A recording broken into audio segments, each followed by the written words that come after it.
بسم اللہ الرحمن الرحیم۔ السلام علیکم ورحمۃ اللہ وبرکاتہ۔ پوسٹ نمبر 34 میں چند مزید احکام قسط 2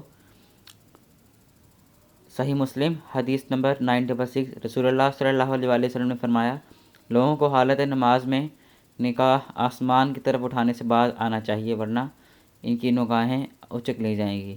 تو بعض بھائی نماز پڑھتے ہوئے ادھر ادھر دیکھ رہے ہوتے ہیں۔ جب ہم قیام میں ہوں تو سجدے کی طرف دیکھیں، جب تشہد میں بیٹھیں تو اپنی تشہد والی انگلی جو ہاتھ ہوتے ہیں ان کی طرف دیکھیں، ٹھیک ہے، اور یعنی کہ اپنی گود کی طرف نظر رکھیں۔ اس کے اندر ادھر ادھر نہیں دیکھنا چاہیے، طریقہ جائز نہیں ہے نماز میں۔